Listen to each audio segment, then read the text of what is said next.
Doing a joint investigation by police in 35 different countries. With me now in the studio is child consultant Mark Williams-Thomas. Mark, thank you for joining us. You're a former police detective with considerable experience in running operations like this. Just give us an idea of how big it would have been. Well, I think it's a very large operation that CEOPS have worked on, and then we must take into consideration how long they've been working on this. They've been working on this for many months now. It's dating back to 2006 when they started to get the information, and I know that there's a number of other arrests and a number of other people in the criminal justice system that will come to trial in due course. But it is a huge operation, and it's not just an operation that's taken place in the UK, it's taken place around the whole of the world.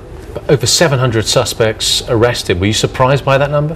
Well, I'm not, and I've recently written about this. The increase in the amount of child pornography is massive. Since 1997, of child pornography in the UK has gone down from 19% to 0.2% in the UK. But what it's shifted to other countries. The likes of America and Russia now contribute to 82% of child pornography online. That's a massive amount. And what that tells you is that the British are really using a lot of techniques to tackle this where the other countries aren't. What's the reason behind this growth?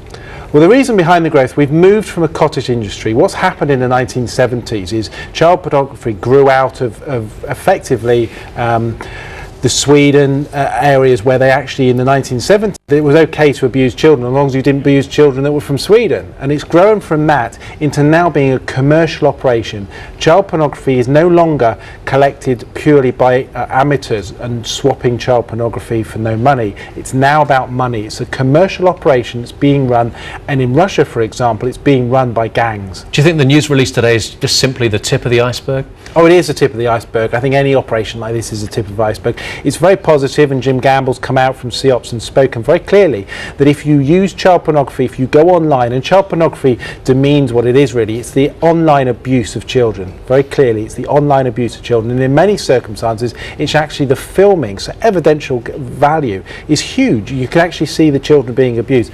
This is the tip of the iceberg. There will be many more arrests coming up in the near future. What it sends is a very clear message to anybody using child pornography in the UK: you will be tracked down. I think something that's very much welcomed from this operation is the cooperation with police forces across borders. How complicated is that?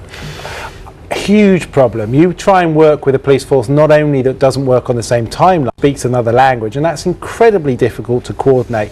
And we know that other police forces deal with it in very, very different ways. For example, you can talk to some United Nations countries where there isn't too much of a problem. You start travelling further afield, you start talking to Russia, you start talking to America.